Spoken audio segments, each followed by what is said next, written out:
Bienvenue à tous et merci pour votre présence. Il marche moyennement, monsieur Beauvais. Ça marche. On a essayé. Pour votre présence ce soir au CAE, nous accueillons aujourd'hui Madame Michèle François, chargée de protection monuments historiques et référente pour le label Architecture contemporaine remarquable à la DRAC, Occitanie. Madame François va consacrer sa conférence à ces lieux structurants que sont les équipements sportifs. Et j'en suis, moi, qui est la délégation des sports au département. C'est quelque chose qui est important aussi pour moi. Dans le classement de ces équipements sportifs, dans le classement où la préservation monuments historiques leur a permis d'être conservés, restaurés et valorisés.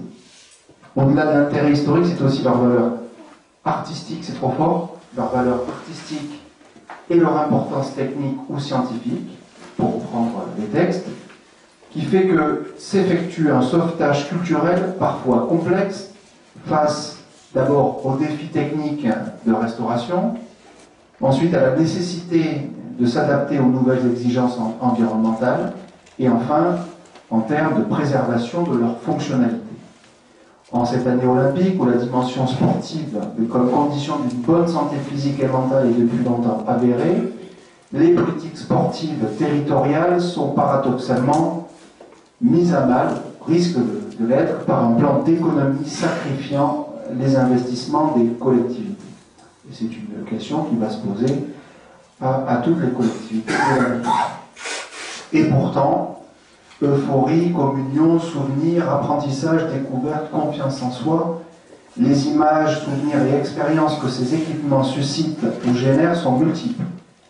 Certains d'entre nous, ici à Nîmes, peuvent même d'ailleurs être nostalgiques de quelques lieux. Je pense au bassin Bérard, piscine nîmoise longtemps la plus grande de France et en activité jusqu'au milieu des années 90. Et on sera peut-être demain nostalgique, on l'est peut-être déjà, du stade des Costières. C'est que, encore une fois, piscine, gymnase, patinoire et autres terrains de sport sont des lieux qui font sens et auxquels on se réfère, car ce sont aussi des lieux de spectacle dont les maîtres d'œuvre ont pu rivaliser d'inventivité et de prouesse technique.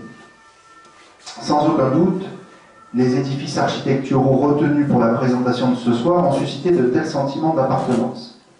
Ils ont fait et font encore la fierté de leurs usagers ou utilisateurs, ce qui signifie qu'ils sont porteurs d'identité pour les populations des villes ou villages dans lesquels ils se situent, voire des fois au-delà. En ce sens, et même si les historiens notent que la culture romaine n'était pas passionnée par le sport en tant que tel, notre amphithéâtre nîmois, classé monument historique, peut spontanément symboliser pour beaucoup une pratique sportive, et on a encore annoncé à grand effort de communication, un tournoi de tennis prochainement, en tout cas en début d'année prochaine, dans les arènes. Je vous remercie, madame, d'avoir accepté de nous livrer ce soir votre expertise, votre éclairage sur ces équipements et leur place dans le patrimoine architectural régional. Et je vous souhaite une bonne soirée à tous. Merci.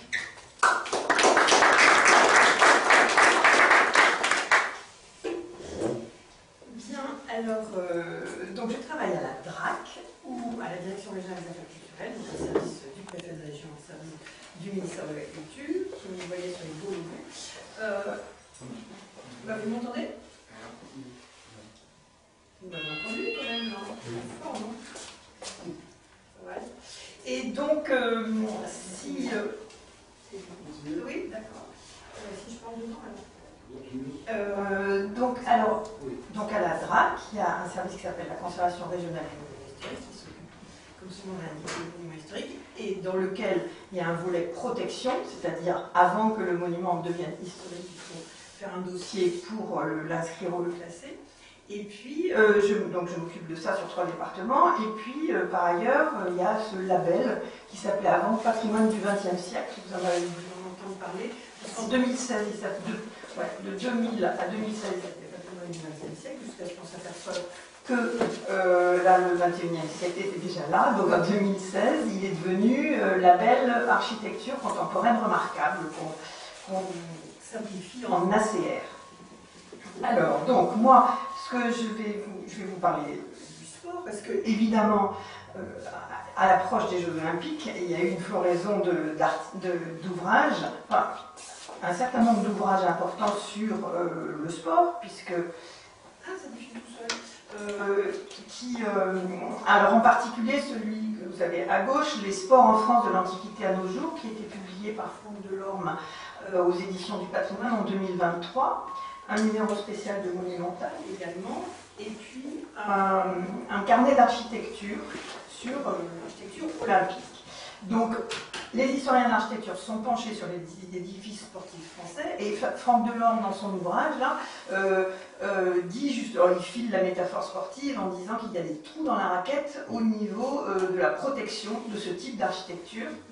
Et alors, pour lui, ce désintérêt pour l'architecture sportive, il vient de l'absence d'une histoire d'architecture sportive en France, au niveau national, et aussi du manque de reconnaissance de la valeur patrimoniale de ces édifices qui, en fait, au quotidien, échappent au regard, parce qu'on est tellement habitué à avoir des gymnases, des piscines, etc., qu'on ne les regarde pas forcément comme de l'architecture, enfin, en tout cas, comme du patrimoine. Donc, le constat est assez... sans appel, il y a peu d'équipements sportifs qui ont traversé l'histoire sans perdre l'essentiel de leur qualité architecturale, et c'est ça qui est important à noter, c'est-à-dire qu'un certain nombre d'édifices sportifs sont toujours sportifs, mais avec un déficit par rapport à ce qui a été prévu au début, alors que ce n'est pas faute du manque d'ambition des commanditaires et des architectes, des maîtres d'œuvre, car ce programme sportif est un beau champ d'application sur le plan de la recherche de la performance et au niveau de l'architecture. Donc ce sont en général des édifices qui sont intéressants et qui suscitent un investissement de la part des architectes. Et par contre, ils sont fort appréciés du public, mais l'obligation d'adaptation permanente freine leur patrimonialisation. Donc sur ces chiffres, les chiffres il faut les prendre avec des pincettes parce qu'ils changent tous les 2 jours à peu près, c'est-à-dire qu'il y a tous les jours, enfin régulièrement des nouveaux édifices protégés et des nouveaux édifices labellisés, mais disons que là, les chiffres que je vous donne, c'est 62 édifices sportifs classés ou inscrits en France, c'est pas beaucoup, sur les 50 000 monuments historiques. Il y en a 11 en Occitanie. Et puis, c'est pour la protection monument historique et pour le label architecture contemporaine remarquable, il y en a aujourd'hui 135. Je vais vous expliquer pourquoi, parce que sur les chiffres que j'avais donnés pour la conférence, là je parlais de 66 édifices labellisés, dont 2 en Occitanie, ça n'a pas changé. Mais pourquoi on est passé à 135? C'est-à-dire que c'est des chiffres qui dataient de 2023. Et il y a eu une formidable émulation au niveau du ministère de la Culture entre les différentes régions de France, en particulier Île-de-France, Hauts-de-France, Bourgogne, Bretagne, qui ont labellisé de façon importante 63 édifices en 2023-2024. Voilà. Donc le constat qui était de peu d'équipements sportifs labellisés, il a quand même augmenté là du fait des Jeux Olympiques. C'est formidable. Alors, pour repartir de l'histoire, évidemment, en plus avec Anime, donc c'est formidable. Les premiers équipements sportifs existants, qui sont des équipements de jeu, mais qui sont aussi des équipements sportifs, ce sont les arènes les arènes. Et puis au jeu de paume, on a aussi, au Moyen-Âge, pardon, on a aussi les jeux de paume, qui sont ancêtres du tennis, mais ils sont très faiblement conservés, en tout cas il n'y en a pas dans la région. Donc l'amphithéâtre de Nîmes, il est le plus important vestige, ça vous savez bien mieux que moi, de ce type d'édifice en Gaule, car il est entièrement conservé en élévation. Et après avoir été bâti de maisons et même d'églises, il retrouve sa fonction d'édifice de spectacle en 1880, lorsque Révoil le restaure.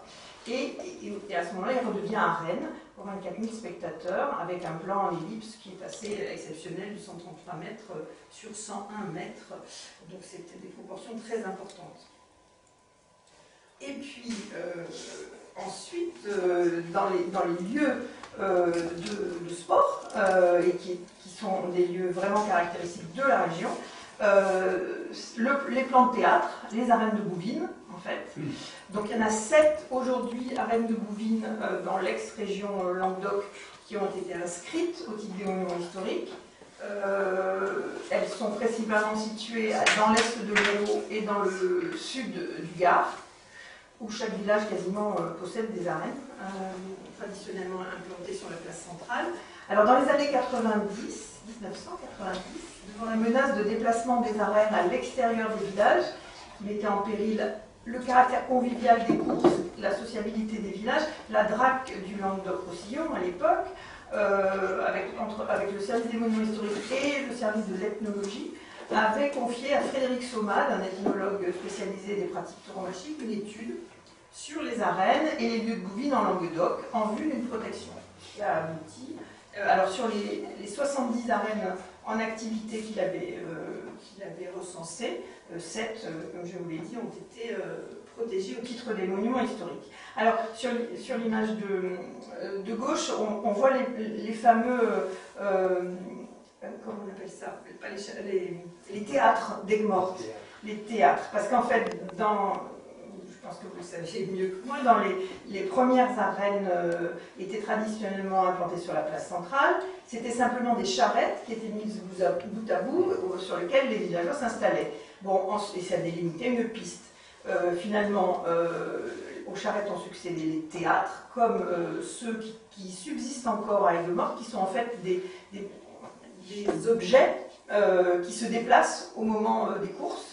Et ça appartient à des familles, donc c'est privé en fait, et ils les déplacent pour délimiter la piste. Et puis enfin, après, on a des arènes qui ont évolué vers des structures métalliques faites de planches et de. Alors ça a été, moi je m'en souviens pas, j'étais pas encore à la DRAC à ce moment-là, mais en 92, quand ça a été inscrit au titre des monuments historiques, ces lieux sportifs, mais un peu particuliers, qui sont aussi des lieux de sociabilité et des lieux importants. Comment dire, sur le plan sociologique, ça avait un petit peu détonné la protection de ces arènes. Donc il y en a à Marcillargues, à Saint-Laurent-des-Gouzes.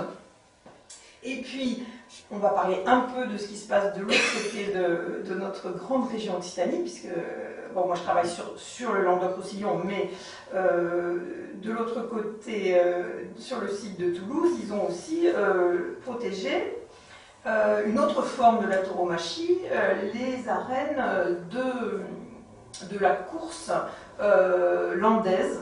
Donc il y en a uniquement dans les Landes. Donc celles-ci à Estangues sont protégées au titre des monuments historiques.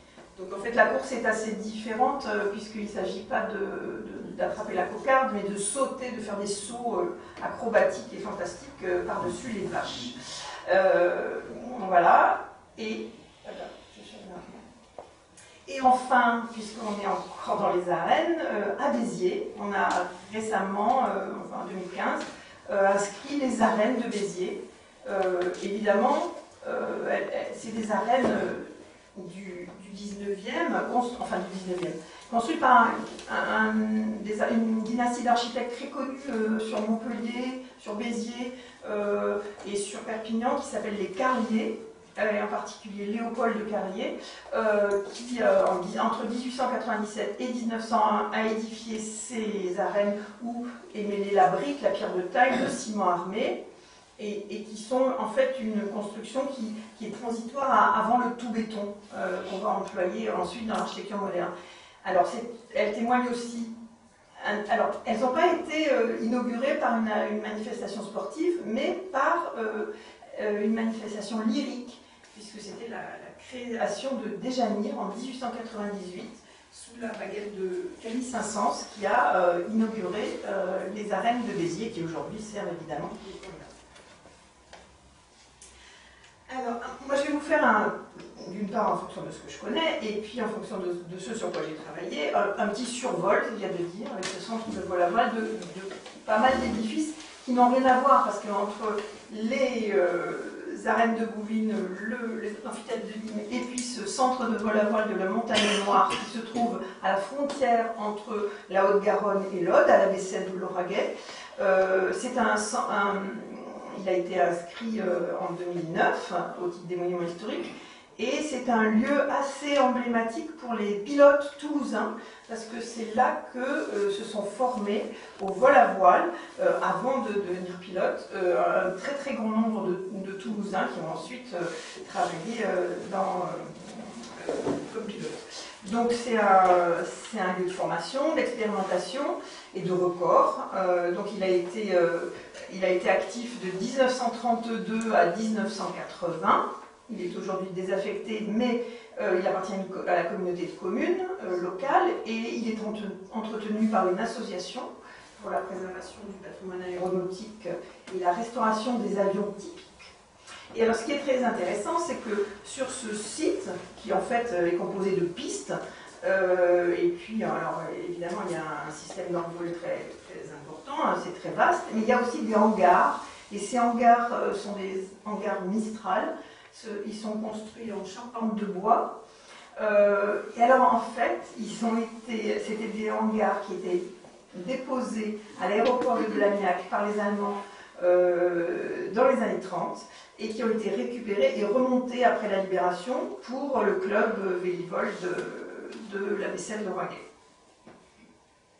Donc ce sont des grands hangars en bois et à l'intérieur, vous voyez quelques exemples des petits avions qui sont conservés et qui volent toujours. Des planeurs, pardon. Oui. Alors, dans l'architecture sportive, enfin dans l'équipement sportif, c'est vrai que ce qu'on connaît le mieux, parce que c'est probablement dans une piscine qu'on va le plus souvent finalement, ou en tout cas que les enfants apprennent à nager. Donc ici à Toulouse, la remarquable piscine Alfred Nakache, qui a été construite par Jean Montariol dans les années 30. Alors c'est un complexe assez exceptionnel parce qu'on a, alors je ne sais pas si vous lisez bien les petits numéros, mais le bassin est partagé par des rochers artificiels pittoresques qui séparent la piscine enfantine à l'extrémité, dans l'hémicycle, de la piscine d'hygiène.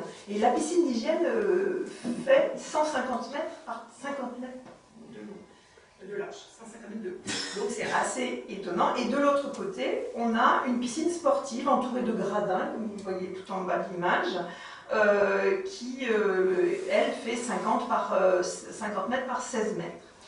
Donc l'ensemble est bordé d'une grande plage de sable fin, et puis avec des palmiers, des rosiers. Et ensuite, après l'inauguration en 1934, il y a aussi, on construit aussi une piscine d'hiver, bien sûr. Donc c'est un complexe énorme pour la natation. Mais comme je vous l'ai dit, c'est à la fois une piscine d'hygiène, c'est aussi un endroit où on vient se rafraîchir. Et puis la piscine d'hiver avec, au numéro 6 et 7, là, un petit bain, un grand bain, et puis également une salle affectée au banquet, etc. Il y avait 1000 cabines à l'origine. Donc voici un petit nombre de photos de cette architecture très art déco, finalement, due à Jean Montariol, qui est un architecte toulousain très important. Alors, une autre piscine, près de nous, à Narbonne, qui est protégée aussi au titre des monuments historiques, qui est en fait le palais des arts, des sports et du travail. Des sports, des arts et du travail, enfin la dénomination change quelquefois. Donc c'est un projet du conseil municipal de Narbonne en 1936, fortement soutenu par Léon Blum, et d'ailleurs inauguré ensuite par la veuve de Léon Blum. Et donc ce palais, il a été construit par Joachim Génard, qui a fait un magnifique travail sur le béton. Donc, la piscine est inaugurée. Alors, même le projet ayant commencé en 1936, la piscine est inaugurée qu'en 1947. Et quand je dis piscine, c'est en fait, et le gymnase en 1952. Parce que vous voyez que de part et d'autre du bâtiment central, peut-être une souris, non. Donc il y a d'un côté la piscine, de l'autre côté le gymnase, qui ont exactement la même typologie finalement et la même forme d'architecture. Donc il y a une ossature en béton armé et des murs en briques, 5000 mètres carrés de surface. C'est énorme et il y a, mais non terminé, au-dessus, un théâtre où on a tout l'état, c'est exceptionnel, du béton armé donc, de ces années-là, des années 40, avec encore le coffrage, les éléments de bois, et qui n'a jamais été terminé. Pardon, qui n'a jamais été terminé. Donc on a un béton, donc c'était fait pour être un théâtre, puisque c'était le palais des sports, des arts et du travail. C'est d'ailleurs toujours la bourse du travail, Narbonne. C'est un bâtiment vraiment exceptionnel qui mériterait le classement, et la ville de Narbonne ne le souhaite pas. Donc d'un côté la piscine, de l'autre côté le gymnase, et vous voyez que c'est la même structure, qu'on a ces grandes baies vitrées assez extraordinaires, qui éclairent de façon... Alors aujourd'hui, on en parlera sans doute à la fin, mais ce bassin pose des problèmes parce que le niveau de l'eau est très bas par rapport au sol, au carrelage qui entoure le bassin, et ça pose un problème de santé aux maîtres nageurs qui se cassent le dos. Et donc, en fait, le projet actuel de la municipalité et des instances sportives, c'est de mettre un bassin à fleur d'eau, comme ça se fait partout, sauf que ça risque de modifier énormément, et comme c'est protégé monument historique, la discussion est ouverte. Alors, en termes de piscine, après, on va passer aux années 70. 80, avec les fameuses piscines tournesol. Vous savez, alors celle-ci est labellisée, elle est à Frontignan, dans l'Hérault, mais il y en a, c'est un projet, il y a eu le projet des 1000 piscines. L'idée étant que les enfants et les adultes arrêtent de se noyer quand ils se baignaient dans les lacs ou dans les rivières pendant l'été, et donc ils apprennent à nager dans le cadre scolaire. Donc il y a eu un concours, et Bernard Schoeller, qui est mort il y a 2 ans, est l'architecte qui a gagné ce concours en 1975 pour les piscines tournesol. Il y a aussi eu les piscines canetons, dont vous avez peut-être entendu parler. Mais donc ces piscines tournesol, elles ont 35 mètres de diamètre, et ça fait 1000 mètres carrés de surface. Elles sont assez... c'est des piscines aussi qui ont été très fréquentées. Beaucoup de personnes ont appris à nager dans ces fameuses piscines tournesol. Celle-ci, alors il y en avait 250 de prévues, il y en a 175 qui ont été construites. Réellement, il y en a une dizaine dans la région, et on a choisi celle de Frontignan parce que vous avez vu l'intérieur. C'est assez spectaculaire parce que toutes les coques, l'ensemble des aménagements à l'intérieur en fibre de polyester, avec ses couleurs orange et bleu, est conservé, y compris le hall d'entrée. Enfin, c'est assez incroyable. Et vous savez que ces piscines s'ouvrent avec le soleil, comme un soleil. Donc elles donnent sur des plages, des espaces en herbe qui font qu'elles sont très très appréciées pendant l'été et souvent toujours en fonctionnement.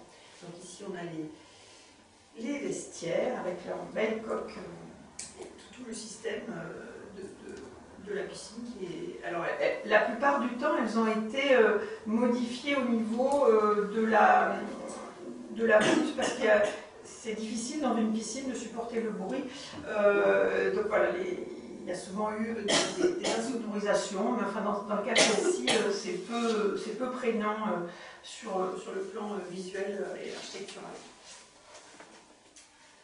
Alors on va passer à toute autre chose, à Font-Romeu, puisqu'on parlait de Jeux Olympiques, on a beaucoup parlé de Jeux Olympiques. Il se trouve qu'à Font-Romeu, alors là c'est des très jolies cartes postales qui montrent la cité pré-olympique avec les anneaux.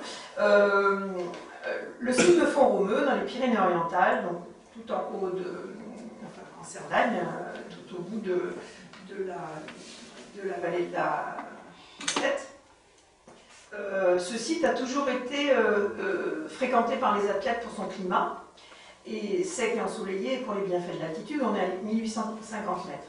Or, les Jeux Olympiques de 1968 devaient se dérouler à Mexico, à 2000 mètres. Donc les autorités françaises recherchent alors un site approprié à la préparation des sportifs. Entre Chamonix et finalement Font-Romeu, c'est Font-Romeu parce qu'il y a déjà des infrastructures, puis il y a déjà des pistes de ski. C'est Font-Romeu qui est choisi. Et en 1966, c'est donc décidé la création d'un centre national d'entraînement d'altitude, le CNEA, d'entraînement en altitude. Et l'architecte qui est choisi pour le construire, donc c'est toujours en activité, c'est toujours très très actif, c'est Roger Taillibert, qui est l'auteur du Parc des Princes à Paris et aussi du Stade Olympique de Montréal, donc un grand architecte. Il était quand même moins connu en 66, mais il était déjà repéré par rapport au sport. Il a été choisi par le ministre des Sports. Et ce qui est très intéressant à cet endroit-là, c'est un lycée, collège-lycée, centre d'entraînement du Krebs. Voilà. Donc ça mélangeait un programme très... donc il y avait à la fois le ministère de l'Éducation et le ministère des Sports. C'est le ministère des Sports qui a choisi l'architecte, mais ils se sont mis d'accord. Enfin bon, en fait, tout s'est bien passé. Pour qu'on ouvre cet ensemble en 1967 et que les athlètes puissent venir s'entraîner avant les Jeux Olympiques. Donc voici vous voyez que le site est énorme sur la carte postale là. Alors il y a des bâtiments, mais il y a aussi évidemment toutes les pistes et tous les lieux d'entraînement pour les sportifs. C'est assez phénoménal et là, c'est pas enneigé, mais alors, il y a aussi au-dessus évidemment les pistes de ski tout près. Voilà. Et puis la piscine qui a été modifiée. Enfin ça, c'est un état d'origine de 1968.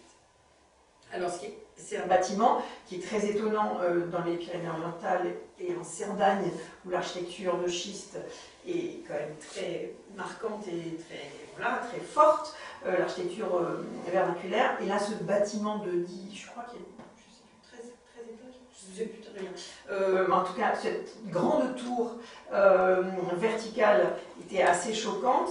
C'est la tour qui sert à loger les athlètes. Et par ailleurs, évidemment, on retrouve toutes les architectures, toutes les salles possibles et imaginables d'entraînement qui ont été modernisées, bien évidemment. La piscine qui n'est plus celle d'origine, mais il y a deux bassins. Il y avait un seul bassin extérieur, maintenant il y a deux bassins intérieurs. Et joint à cet ensemble, il y avait aussi un centre équestre et une patinoire. Et alors la patinoire est éblouissante, comme vous voyez sur cette image. Je pense qu'elle est assez parlante. En fait, c'est une patinoire entièrement couverte, avec une piste olympique de 60 mètres par 30 et des gradins pour 440 spectateurs, des vestiaires, etc. Et elle a un accès indépendant de l'ensemble sportif et scolaire.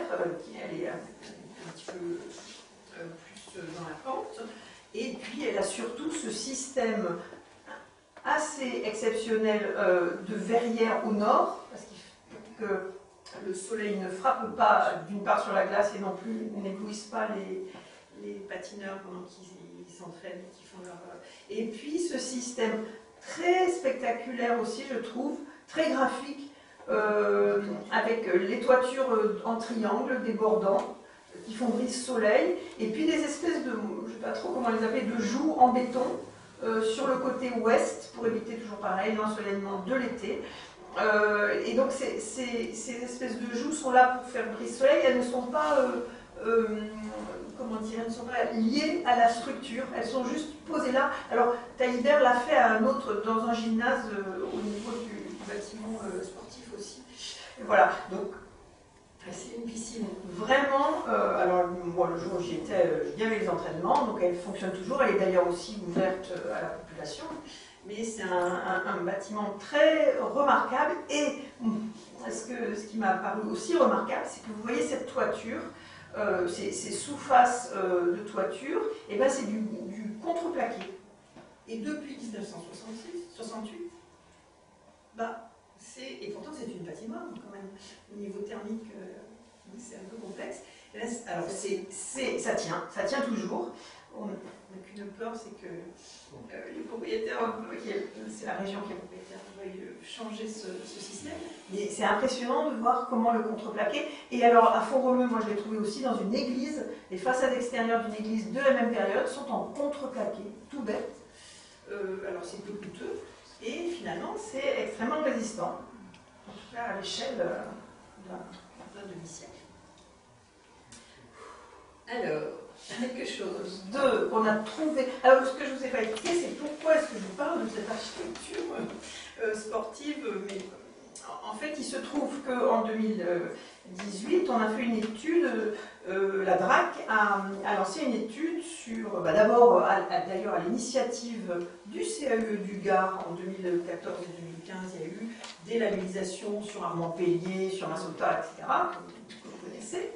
Et puis ensuite, on a continué donc on a travaillé sur le Gard d'abord, ensuite sur l'Hérault et ensuite sur l'Aude et les Pyrénées-Orientales, ce qui n'a pas encore abouti à des labellisations, mais j'espère bien que ça sera le cas l'année prochaine.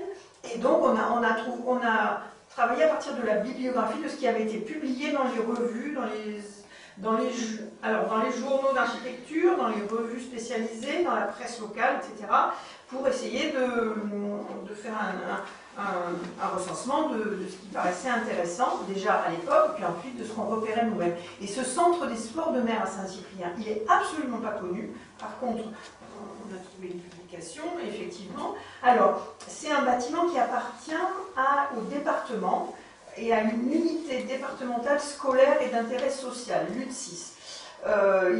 C'est créé en 1954, cette unité départementale, qui est censée s'occuper des cantines scolaires et du sport à l'école, et du sport pour les jeunes des Pyrénées-Orientales.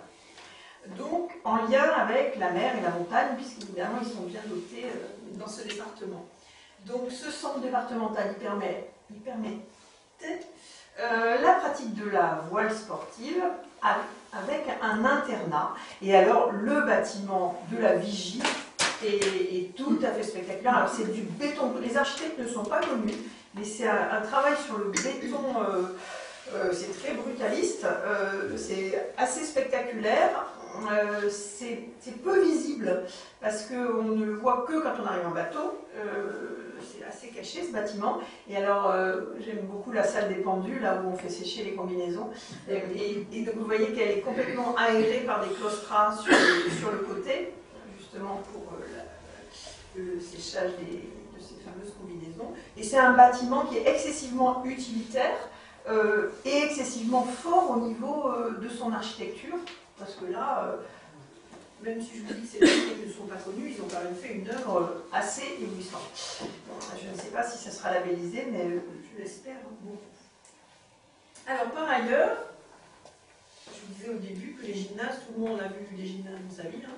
On en croise partout, les gymnases, on ne les regarde pas la plupart du temps, ils sont quand même pas très, sauf si on veut faire une pratique sportive, mais ce n'est pas des édifices qu'on remarque beaucoup. Alors, il y en a quand même quelques-uns qui sont un peu plus... Alors, ils ont souvent cette forme un peu ovoïde, là. C'est toujours... alors, bon, là, je vous ai mis quelques exemples dans l'Aude que je connais. Celui de Carcassonne, il est très étonnant, il est dans la Bastide. Je vous mets au défi de le repérer dans la Bastide. Donc, on est en plein dans le secteur sauvegardé. Et ce bâtiment tout en béton, vraiment, il faut le trouver. Donc comme quoi on peut s'adapter à un environnement plus ancien. Il est tout en béton brut aussi. Donc les gymnases, ce qu'il faut dire, c'est que ça vous parle peut-être les COSEC. Ce sont des complexes sportifs évolutifs couverts, les COSEC. Donc c'est des gymnases polyvalents qui ne sont pas assignés à un sport particulier.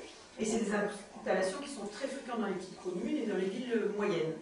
Elles sont prévues pour les clubs sportifs, mais aussi les établissements scolaires et les associations locales.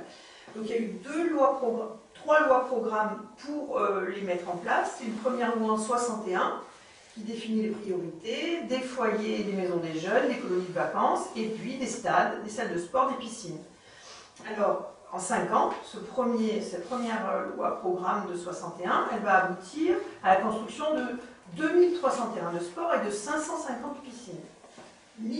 11 042 gymnases, ce qui est quand même assez colossal.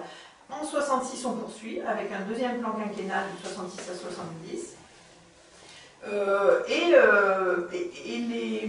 L'idée étant que ces installations sportives sont aussi utilisées. Elles sont utilisées pendant la journée par éventuellement les scolaires, mais aussi en soirée et le dimanche. Donc là, à nouveau, 1425 gymnases sont construits, à nouveau 545 piscines, enfin bref. Donc c'est quand même très, très important. Et alors quelques-uns sont plus spectaculaires que d'autres. Celui-là est très, voilà, je trouve très intéressant. On est à la frontière espagnole, à Cerbère, et c'est une ancienne. Alors ce que vous voyez sur le côté, c'est une ancienne piscine d'eau de mer qui a été bouchée, qui est maintenant devenu un centre de plongée sous-marine.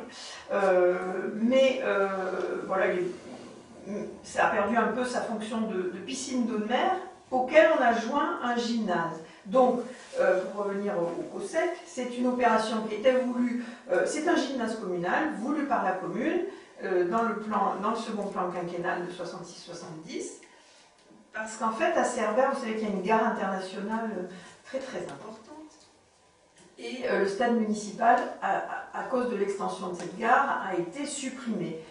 La commune ayant une topographie vraiment très complexe et escarpée, impossible de faire un autre stade. Donc il a été décidé de faire un gymnase qu'on appelait à l'époque un gymnase de type B. Et le premier projet avait été dressé par celui dont je vous ai parlé tout à l'heure, qui a fait la piscine de Narbonne, Joachim Génard. Mais finalement, comme le terrain choisi jouxtait la plage et appartenait au domaine public maritime, c'est un ingénieur de la DD, enfin à l'époque ça s'appelait la DDE, mais un ingénieur des ponts et chaussées qui a fait le projet. Alors ça arrivait assez souvent que les ingénieurs des ponts et chaussées soient chargés par des communes de faire office de maître d'œuvre pour un certain nombre d'édifices communaux. Donc en 66, il fait un projet, bon alors je passe. Alors ce qui est spectaculaire ici, c'est cette façade vitrée au nord, comme je vous ai dit tout à l'heure pour la patinoire. Là aussi, on a une façade entièrement vitrée côté nord et légèrement sur les côtés, sur est et ouest, avec une grande ampleur dans la composition qui la rend assez spectaculaire, vue intérieure ou de l'extérieur. C'est pas sans rappeler l'architecture religieuse comme c'est éclairé. Alors aujourd'hui, la grosse difficulté, c'est que cette résille de béton est en très très mauvais état et que la commune ne sait pas comment faire pour la restaurer. Le gymnase, un exemple de Proin, de l'architecte Gardois Proin, qui a construit ce gymnase à Merlès. Et puis, ce qu'il faut dire aussi, c'est que les gymnases, c'est aussi un élément qu'on retrouve dans les collèges. Alors, il y a les COSEC, qui sont des gymnases communaux, mais par ailleurs, quand on construit des collèges à partir des années 50, il y a systématiquement un gymnase.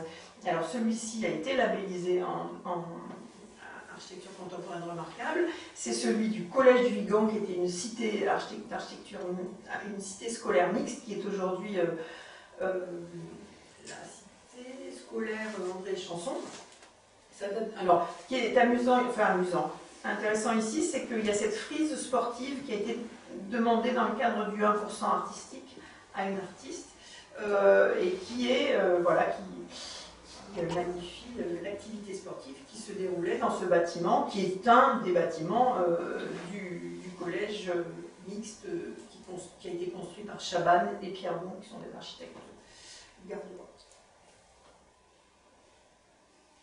Alors les stades. Alors je vais vous parler avec beaucoup de regrets du stade de Bagnols-sur-Cèze. Bagnols-sur-Cèze, 1959, Candilis, Josique et Wood, une ville nouvelle construite de toutes pièces pour accueillir la population qui vient travailler à Marcoule, je ne vous apprends rien.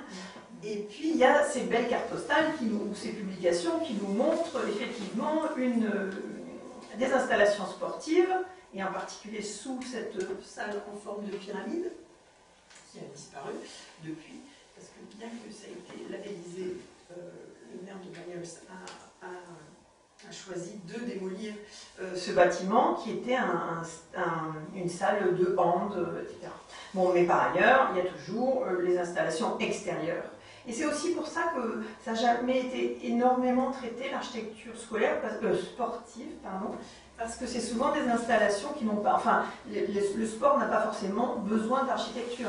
Il y a beaucoup... Enfin bon, là, la piscine, évidemment, c'est un peu construit, mais sinon, tout ce qui est stade d'athlétisme, c'est pas forcément marquant sur le plan de l'architecture. Voilà. Je vais passer sur Bagnols-sur-Cèze pour vous parler de Vauvert et de son centre sportif, construit par Armand Pellier en 1979. En 1974, le député maire, donc Robert Bourdon, a confié à Armand Pellier un projet ambitieux, un programme de centre culturel et sportif à l'entraîneur du village. Donc une grande salle de sport et plusieurs salles pour les activités culturelles. Donc la signature d'Armand Pellier se reconnaît sans vous faire rire, à son travail sur la pierre du pont du Gard et sur le béton. On le reconnaît aussi, au plan incliné, qu'il utilise énormément, Pellier, pour les accès. Alors, cet équipement public, très remarquable au moment de sa construction, a manqué d'entretien. Il a subi diverses interventions, malgré tout en respectant les bandeaux en croûte de pierre qui sont la signature de Pellier. Et il a été complété par un certain nombre de bâtiments à la manière de Pellier par Robert Proin. Toujours dans le Gard, un autre stade. Alors lui, on le remarque, enfin, des tribunes de stade. Alors pour tout dire, on ne remarque pas le stade, mais ce qu'on remarque là, c'est qu'il y a un traitement de la surface par une artiste, donc c'est Paul Pascal, qui a fait du béton sculpté et peint, avec, là pour une fois, elle fait une représentation figurée avec des sportifs qui sont à l'œuvre. Sinon, ces gradins, ils ne sont pas, enfin ces gradins de stade, il y en a absolument dans tout le village et on ne les remarque pas forcément. Ici, un exemple au Barcarès, avec une halle des sports qui ne manque pas d'intérêt. C'est un architecte qui n'est pas connu, Robert Finiels, mais voilà, bon, c'est pas inintéressant sur le plan formel. Par contre, c'est sûr que là, vous reconnaissez l'écriture de Jean Balladur, le stade de la Méditerranée à Béziers, qu'on n'a pas pu labelliser parce que le merci est opposé.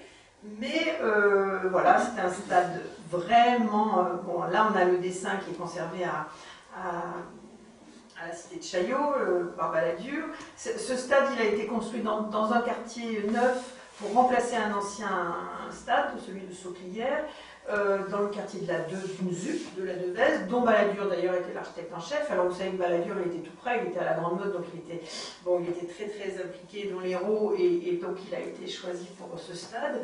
On reconnaît les lignes sinusoïdales, une architecture très expressive et très organique, et puis aussi l'habitude de Balladur d'utiliser le béton dans toutes ses possibilités plastiques.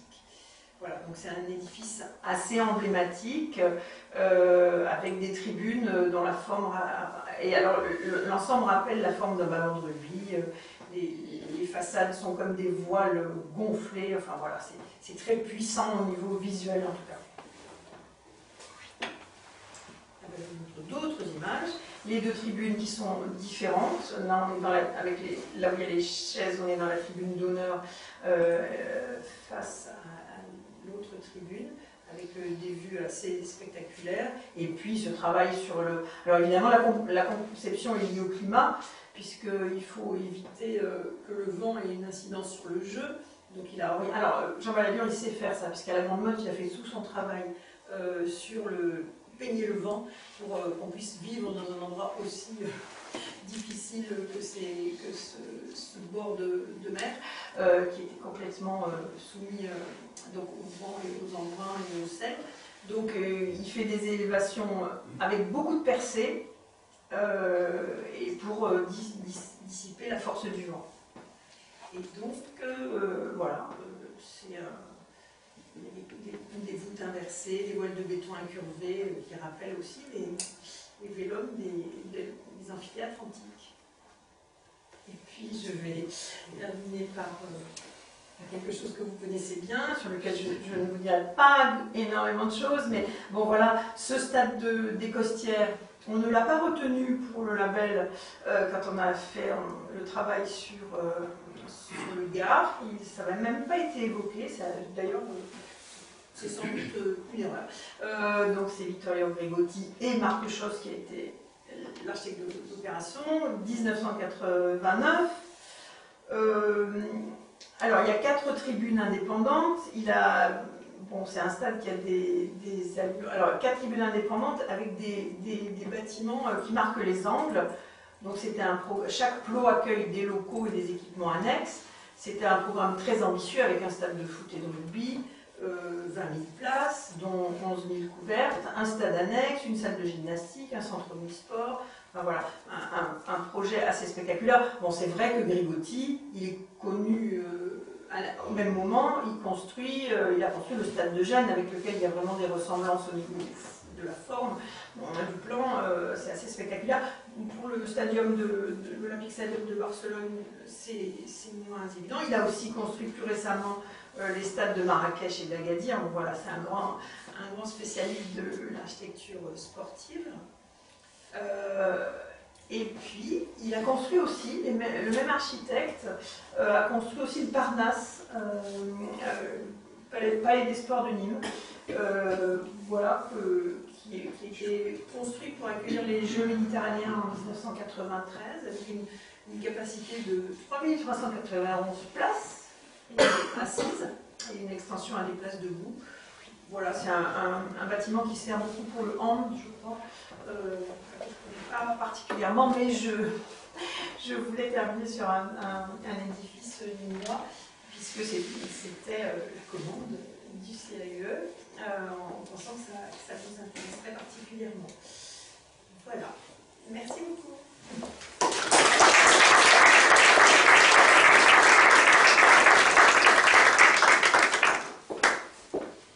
Merci à vous pour ce palmarès et cette présentation sportive. Je ne sais pas s'il y a des questions. En tout cas, moi, jamais. On a beaucoup échangé ici avant cette conférence. Oui.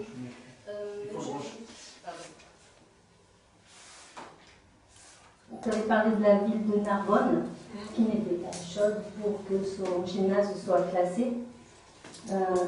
Et est-ce que je me demandais, est-ce que vous pouvez nous rappeler un peu les enjeux? Qu'est-ce qu'une commune a à faire ou à gagner du classement, par exemple, d'un équipement sportif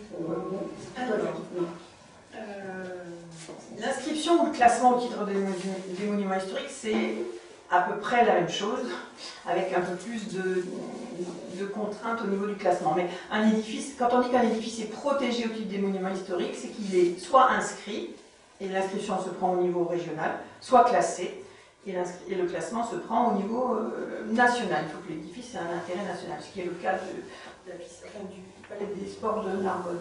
Alors maintenant, au niveau des contraintes, quand l'édifice est classé, la propriétaire est obligée de prendre un architecte du patrimoine pour faire les travaux.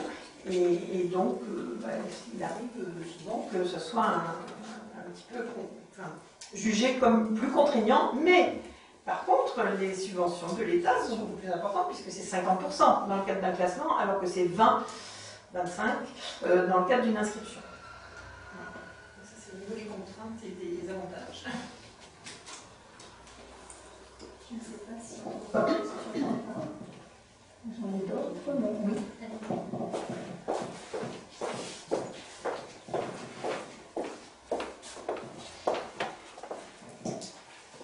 Bonsoir, on relais de l'agence d'urbanisme de Nîmes. C'est bien que vous connaissiez l'erreur du sens de classement du stade des Costières. En plus que vous avez montré le Parnasse juste après, et qu'il a été construit quelques temps après.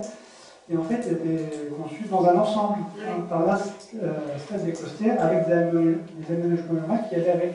Je pense que ça, c'est aussi peut-être l'intérêt de ces deux équipements. Et leur classement mensuel, de reconnaissance comme monument, c'est un ensemble. Et je voulais vous poser la question justement, est-ce que vous avez repéré dans votre travail des équipements qui forment des ensembles urbains aussi, un petit peu monumentaux, et qui ne soient pas simplement des équipements isolés?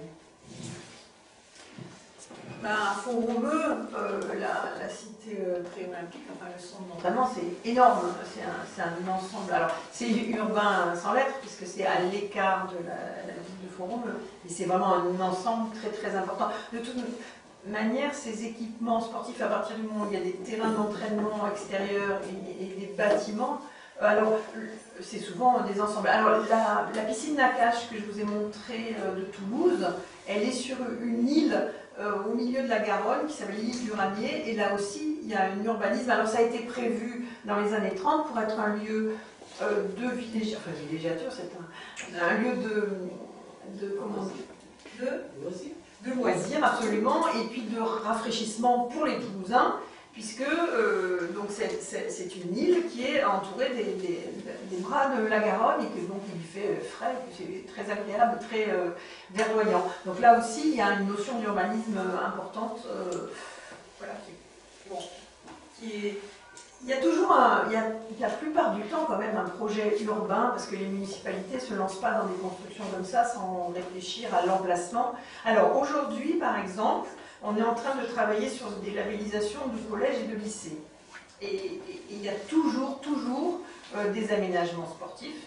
Et c'est prévu en général, aujourd'hui, depuis les années 2000, à l'extérieur des villes, pour des accès faciles en voiture, pour que les parents puissent amener leurs petits et venir les chercher facilement, ou avoir accès à ces lieux de sport. Donc c'est en général travailler avec un projet dans le cadre d'un plan d'urbanisme.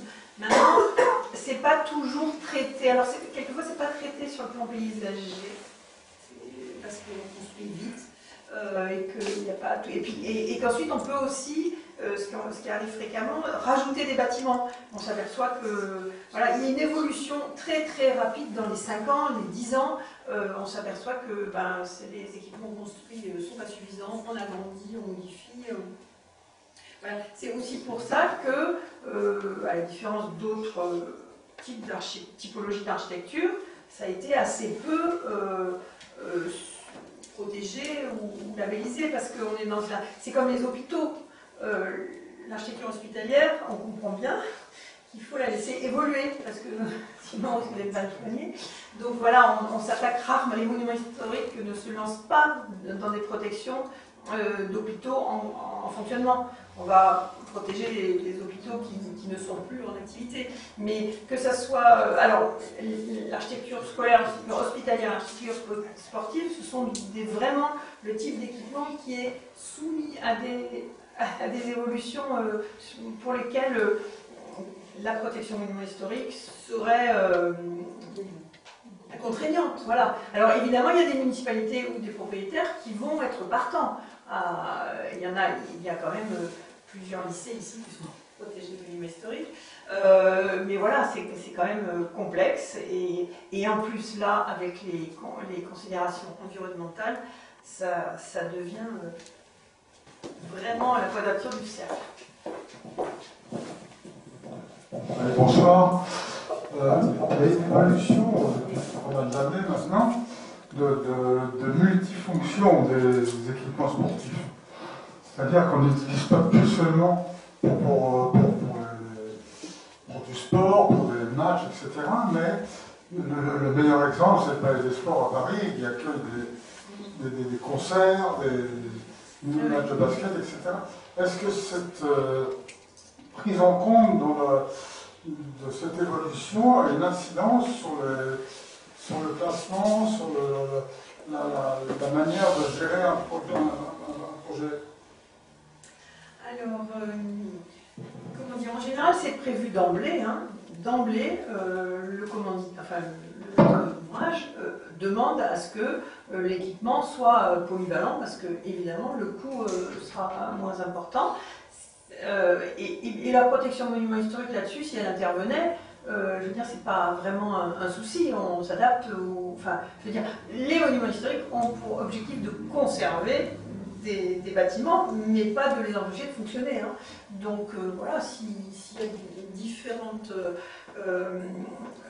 occupations du bâtiment, la protection, comment vous dire, pour la piscine de Narbonne par exemple, où c'est clair que la volonté des services municipaux, c'est de mettre ce bassin à fleur d'eau, eh bien, on va trouver une solution.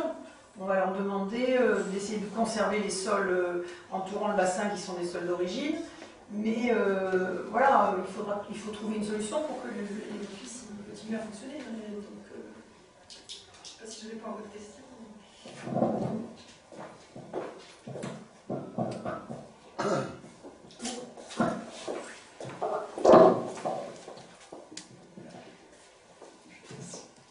Oui, on a parlé de conservation. Il me semble que dans tous les exemples que vous nous avez montrés, il y a une certaine durabilité.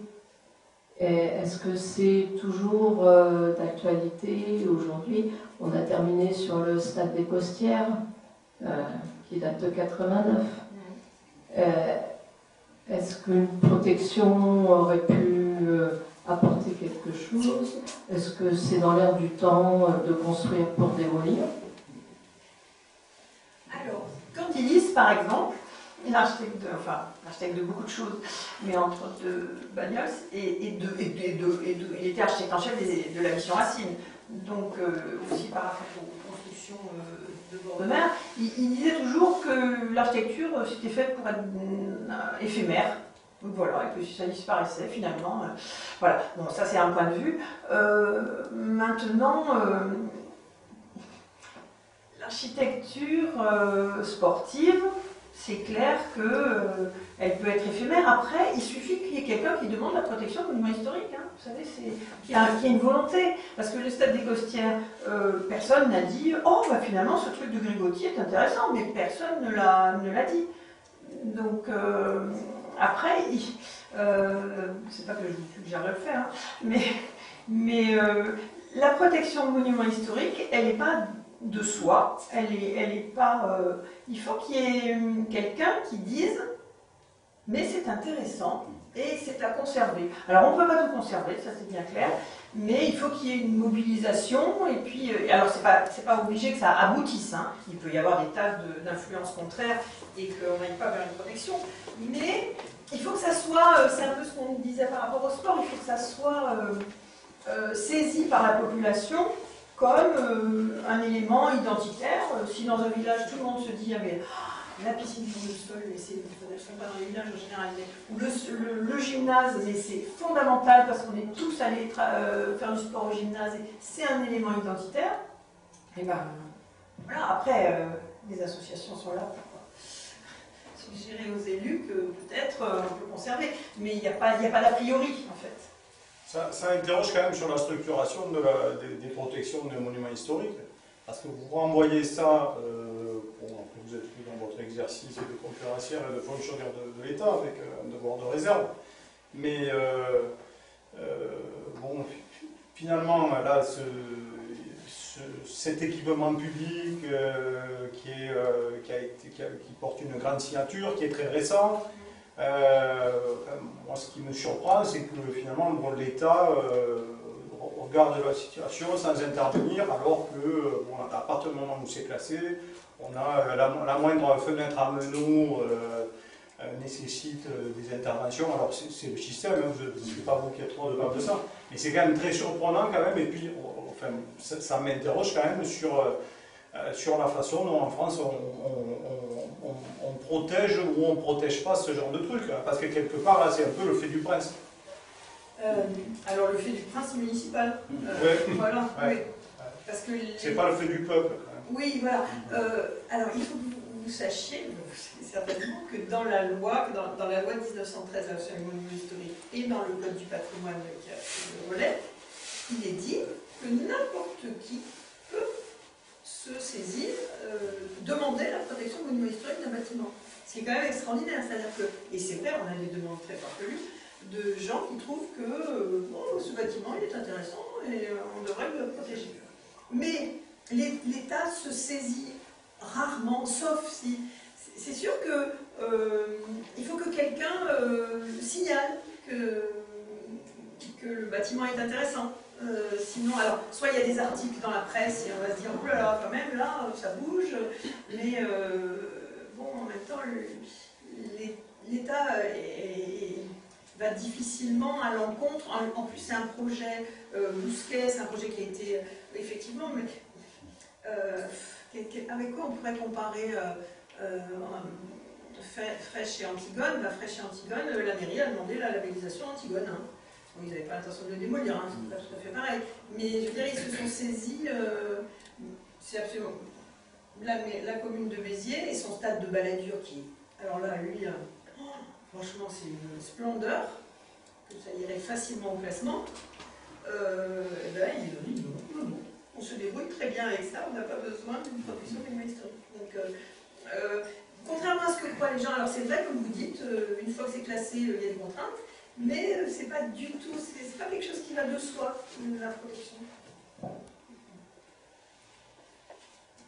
Et je me disais, est-ce qu'en Occitanie ou ailleurs, vous avez en tête un bâtiment qui aurait été peu contraignant en termes de maintien de sa fonctionnalité et en même temps qui aurait bien résisté aux affres du temps, finalement, qui aurait eu une intelligence architecturale, qui aurait fait que ce bâtiment, il tient, il sert, et il est classé. Les bâtiments médiévaux, en général, ils continuent, mais là, vous parlez du XXe siècle alors? Oui, mais oui. Alors, classé... alors, évidemment, c'est un cas un peu particulier, les églises. Hein, les églises, forcément, elles restent, enfin forcément, pas toujours, mais elles restent dans leur affectation, donc effectivement, le classement ne crée pas de soucis particuliers, et ça résiste bien. Et en équipement sportif. Et en équipement sportif, ah, pardon, la piscine Tournesol, hein, de Frontignan, et celle de... Alors dans le Gard, je crois qu'il n'y en a pas, mais il y en a à Saint-Estève, il y en a trois à Montpellier, elles sont toujours piscine Tournesol. Elles s'ouvrent et elles fonctionnent. Donc, et c'est 75, ou 75 ou 80, c'est pas très vieux, c'est pas des matériaux qui étaient... Alors, c'était peut-être pas fait forcément pour durer très longtemps, hein, parce que c'est comme le polyester, là, c'était pas vu pour être le pont du Gard. Hein.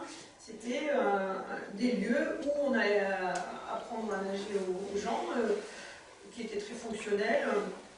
Mais là, ça, franchement, les piscines Tournesol, c'est un truc assez incroyable, parce que le système a été bien inventé et les matériaux ont de bonne qualité, ça résiste bien. Oui. Là, vous parliez des églises, justement.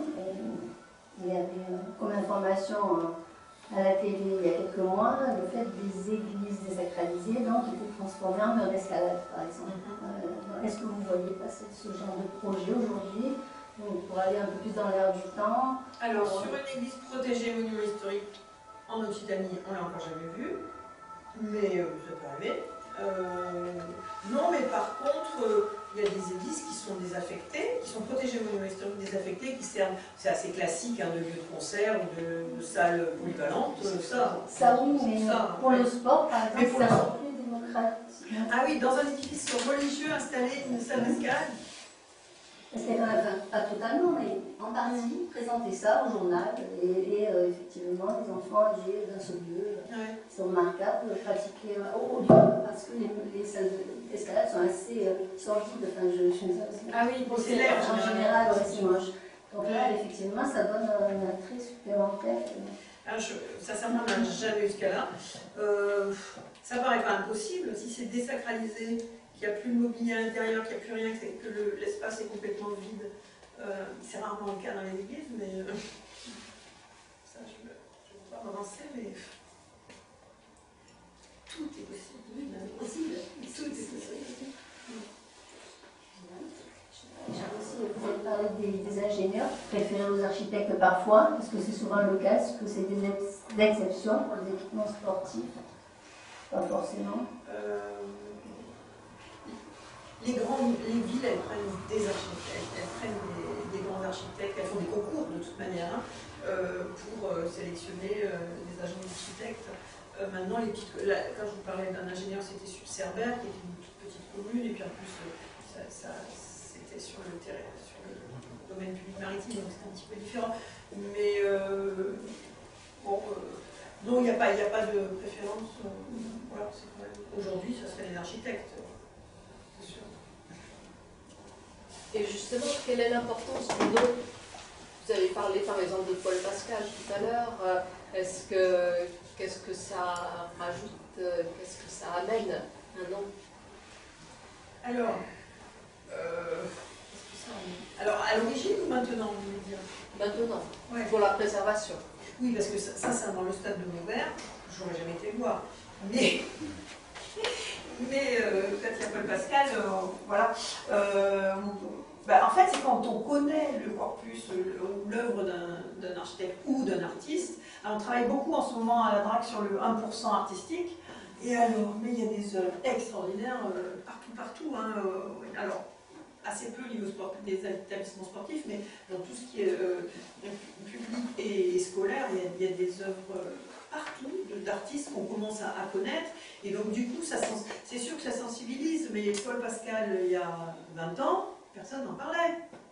C'est parce qu'il y a eu ce travail mené par Anne-Marie Monta et le CAE et la DRAC que c'est sorti, et que maintenant, effectivement, c'est une plus-value, c'est sûr. Moi, c'est ce que je dis toujours aux propriétaires parce qu'en fait, quand on fait ce travail d'étude, on contacte les propriétaires, on leur demande de visiter, on leur demande leurs archives, bon, bien, ça se passe en général très bien. Et puis après, on leur dit, est-ce que vous seriez favorable à un label, alors je ne parle pas de monument historique, un label architecture contemporaine, sachant qu'il n'y a pas de contrainte. Et bien, tout de suite, les gens ont peur. Et moi, je leur dis, mais en fait, c'est une plus-value pour votre bâtiment. Parce que de toute manière, alors là, à la différence d'un monument historique, on ne peut rien faire pour les empêcher de le démolir. S'ils veulent le démolir demain, ils le font. Mais par contre, je vois les villas de Pélier, elles ont pris une plus-value. Merci, le label. Voilà. Donc, mais tout le monde ne le voit pas de la même façon. Et c'est vrai qu'il y a quand même beaucoup de maîtres d'ouvrage qui sont inquiets. Alors, par exemple, ils sont inquiets aussi quand c'est des maîtres d'ouvrage publics parce qu'ils se disent « Ah mais oui, ça va sensibiliser ». Parce que l'objectif du label, c'est de sensibiliser sur l'œuvre d'un architecte ou sur un édifice, même s'il n'y a pas d'architecte. Une fois que les gens sont sensibilisés, ils vont peut-être se dire, au moment d'un projet de destruction ou de dénaturation, « Ah bah quelle drôle d'idée, tout le monde vous avait dit que c'était très intéressant ce bâtiment et maintenant vous voulez le démolir ». Donc nous on a eu beaucoup de retours comme ça quand on a travaillé sur l'Hérault, et puis là en ce moment c'est le cas pour l'eau des DPO, en disant « Ah non mais c'est bien le label, c'est bien mais il n'y a pas de contrainte, d'accord, mais si l'opinion publique s'en sert ensuite pour dire « Ah, mais c'est labellisé, c'est le ministère de la Culture qui l'a labellisé, vous ne pouvez quand même pas faire n'importe quoi ». Donc voilà, il y a une certaine réticence, malheureusement. Bon, alors qu'en fait, les implications sont très faibles. Hein. Là, parce que moi, je travaille à la fois pour les monuments historiques et pour le label, donc je vois vraiment bien la différence. Vraiment, avec un label, le propriétaire est libre comme l'air de faire ce qu'il veut. Donc voilà. Mais par contre, pour les propriétaires qui sont conscients de la valeur de leur, ou de l'intérêt, qui n'est pas forcément une valeur à leurs yeux, mais de l'intérêt, de l'histoire, parce que souvent, quand c'est des propriétés privées, c'est des familles, c'est le grand-père qui a fait construire, donc voilà, c'est important sur le plan historique. Et... Voilà. Bien, écoutez, oui, une autre question. Une petite dernière pour la route. Vous avez commencé votre exposé en montrant les arènes de Nîmes, en montrant des arènes, etc. Ma question un peu provocante, c'est est-ce que le taureau, c'est du sport? Il y a des grandes polémiques autour de cette question-là, en disant, initialement, si je ne me trompe pas, les arènes comme Nîmes ou Arles, etc., étaient des lieux de spectacle. Ce n'étaient pas des lieux de sport. On faisait des choses pour la bourgeoisie, etc., etc. Mais comment on peut justifier maintenant que ces lieux sont des lieux de sport? C'est-à-dire que quand même les gladiateurs, c'était des grands sportifs, je pense. C'était quand même Oui, c'était les deux. C'est sûr, mais je l'ai dit en commençant que les arènes, les amphithéâtres, là, c'était vraiment particulier. En plus, c'est devenu arène après la restauration de Grégoire, Mais c'est vrai que les arènes romaines avaient un but. Les sports, les jeux, le pain et les jeux, les jeux, le sport, oui, c'est un peu compliqué. Par contre, les arènes de Bouvines ou les arènes de la course landaise, alors là, on est dans le sport. Hein, c'est vraiment. Ce sont des fédérations sportives. La course Camarguès est considérée comme une fédération sportive. Ouais. Et c'est sportif.